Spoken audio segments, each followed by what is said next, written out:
Hello. One of the highlights from the book that I found was the metaphor about the tapestry. I really like this metaphor, and I feel like it fits the United States the best because I really liked the metaphor about it being the different size of strings that come together to make the one tapestry, and how it's different and it's beautiful when it's all together.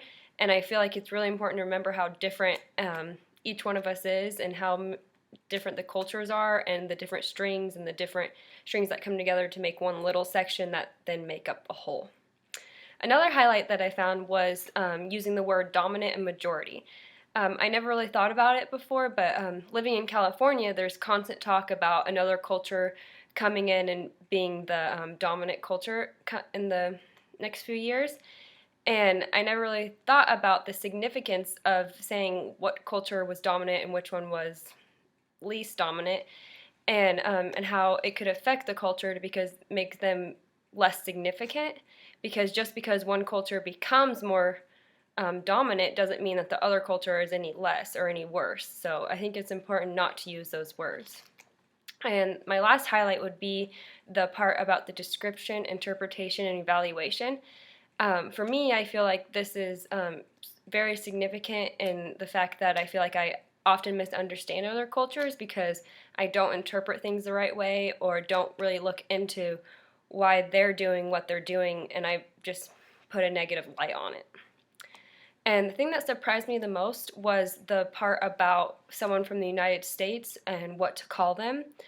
I would have never thought of calling anyone from the United States anything besides an American, because I feel like I'm an American, but then I never thought about people from South America also considering themselves American. And as part of the United States, I feel like that's just the word we've used. And but then I also understand there's also other Americans because they live in South and North America as well.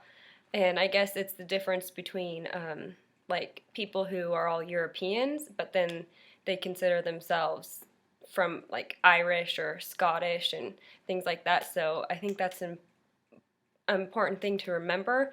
But I feel like it'd be hard for me to call myself anything besides an American.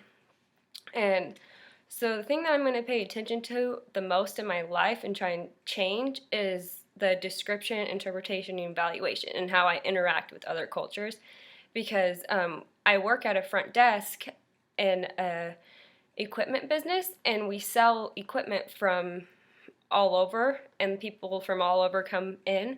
And we've had people from, I'm not even sure what culture they're from, but I had in my mind, a negative experience, because when they came in to buy equipment to send overseas from where they were from, they had no problem like talking to Ben and asking Ben, my boss, and asking me to get paperwork, look up things, find things, and Ben would have me do all these things. And when I'd go get a form, I went and got a form this one time, and I went to go hand it to them, they wouldn't accept it.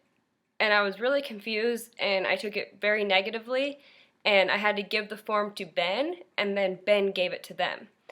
And since then, since I had a negative experience with them once, with anyone from that sort of culture that come in, I automatically think negatively.